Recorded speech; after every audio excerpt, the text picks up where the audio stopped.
नमस्कार विद्यार्थी मित्रांनो. आज आपण GNM सेकंड इयरमधील मेडिकल सर्जिकल नर्सिंग 1 या विषयामधील ॲक्यूट रिनल फेलियर काय असते याबद्दल पाहणार आहोत. तर यामध्ये सर्वप्रथम आहे इंट्रोडक्शन. तर acute renal failure occurs when your kidney become suddenly unable to filter waste products from your blood. म्हणजे जेव्हा आपली किडनी शरीरामधील वेस्ट पदार्थ फिल्टर करण्यासाठी सक्षम होत नाही, तेव्हा ही समस्या उद्भवू शकते.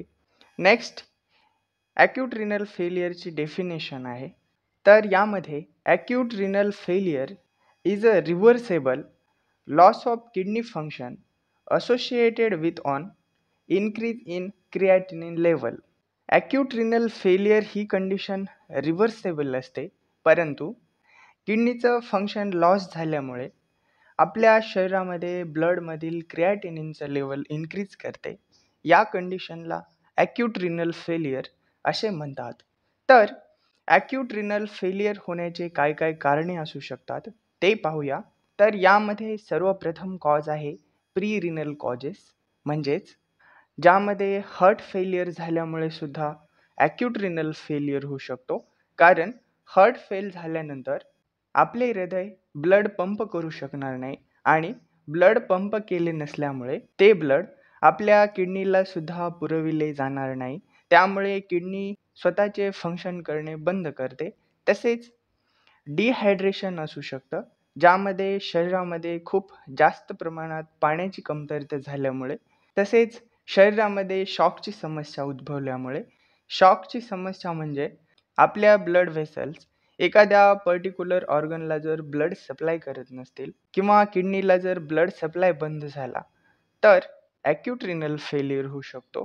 याचसोबत बर्न हा एक कॉज आहे, ज्यामध्ये 3rd डिग्री बर्न झाल्यामुळे सुद्धा हा आजार होऊ शकतो. तसेच इंट्रारिनल कॉजेस असू शकतात, ज्यामध्ये ग्लॉमेरुलोनेफ्रायटिस असू शकतो, ज्यामध्ये नेफ्रॉनचं फंक्शन कमी झाल्यामुळे हा आजार होऊ शकतो. तसेच ट्यूमर्स असू शकतात, ज्यामध्ये किडनीमध्ये जर एखादी कॅन्सर ट्यूमर असेल किंवा इतर कुठला ट्यूमर असेल, यामुळे सुद्धा ॲक्यूट रिनल फेलियर होऊ शकतो. तसेच पोस्ट रिनल कॉजेस असू शकतात, ज्यामध्ये युरिनरी ब्लॅडरमध्ये स्टोन असल्यामुळे, तसेच युरेटरमध्ये जर कुठे स्टोन असेल, यामुळे सुद्धा किडनीवर प्रेशर पडून ॲक्यूट रिनल फेलियर होण्याची शक्यता असते. नेक्स्ट, ॲक्यूट रिनल फेलियरचे फेजेस किती आहेत ते पाहूया. यामध्ये सर्वप्रथम फेज आहे इनिशिएशन फेज. तर it being when the kidney is injured and decrease urine output last from hours of days. म्हणजे जर किडनीला काही इंजुरी झालेली असेल, त्यामुळे डिक्रीज्ड युरिन होते, म्हणजेच युरिन आउटपुट कमी होते. लास्ट फ्रॉम हावर्स म्हणजेच काही तासांसाठी आणि एका दिवसापर्यंत सुद्धा. जर इंजुरी होऊन किडनीने आपले फंक्शन बंद केले तर याला ॲक्यूट रिनल फेलियरचा इनिशिएशन फेज असे म्हणतात. नेक्स्ट फेज आहे ऑलिगोयुरिया फेज. तर या फेजमध्ये युरिन आउटपुट लेस दॅन 400 ml पर डे. म्हणजे ऑलिगोयुरिया फेजमध्ये युरिनचे आउटपुट 400 ml पेक्षा कमी होते. थर्ड फेज आहे डायुरेटिक फेज. तर या फेजमध्ये urine output slowly rises, gradually decline creatinine in blood. तर या फेजमध्ये युरिन आउटपुट खूप स्लो प्रोसेसमध्ये होते, परंतु ब्लडमधील क्रिएटिनिन लेवल या फेजमध्ये कमी होत असते. नेक्स्ट फेज आहे रिकव्हरी फेज. तर या फेजमध्ये GFRची म्हणजेच ग्लॅमेरुलर फिल्ट्रेशन रेटची इम्प्रूव्हमेंट होत असते. नेक्स्ट, ॲक्यूट रिनल फेलियरची पॅथोफिजिओलॉजी पाहूया. म्हणजे हा आजार शरीरामध्ये कशा प्रकारे सुरुवात होतो. तर सर्वप्रथम ड्यू टू एनी कॉजेस, म्हणजे जे आपण कारणे पाहिले होते त्या कारणांपैकी कुठलाही एक कारण असू शकतं. नंतर डिक्रीज्ड GFR, तर ग्लॉमेरुलर फिल्ट्रेशन रेट हा डिक्रीज्ड होत असतो. नंतर increase workload of remaining nephrons. GFR rate decrease झाल्यामुळे नेफ्रॉनवर खूप जास्त प्रमाणात वर्कलोड येतो, म्हणजेच इन्क्रीज होतो. नंतर जास्त नेफ्रॉन्सवर लोड आल्यामुळे नेफ्रॉन्स डॅमेज होतात. नंतर नेफ्रॉन डॅमेज झाल्यामुळे किडनी फंक्शन लॉस होतं. किडनी फंक्शन लॉस झाल्यामुळे शरीरामध्ये ब्लड युरिया नायट्रोजनचे प्रमाण खूप जास्त प्रमाणात वाढते आणि ॲक्यूट रिनल फेलियर हा आजार होतो. नेक्स्ट, ॲक्यूट रिनल फेलियरचे चिन्हे आणि लक्षणे हे पाहूया. तर यामध्ये सर्वप्रथम आहे डिक्रीज्ड युरिन आउटपुट, म्हणजे रुग्णाला युरिन खूप कमी प्रमाणात येत असते. तसेच फ्लुइड रिटेन्शन होत असते. युरिन आउटपुट कमी झाल्यामुळे फ्लुइड बॉडीमध्ये साठून राहते, त्यामुळे बॉडीवर सूजसुद्धा येऊ शकते. तसेच हायपरटेन्शन होते. तसेच रुग्णाला फटीग असते, कन्फ्युजन असते. याचसोबत नॉझिया, रुग्ण थकलेला दिसतो.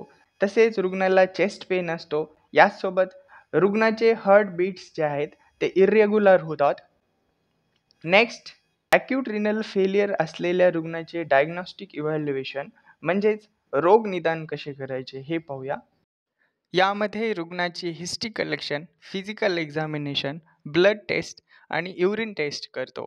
याचसोबत किडनीची अल्ट्रासोनोग्राफी करतात, ECG करतात व किडनीची बायोप्सीसुद्धा करतात.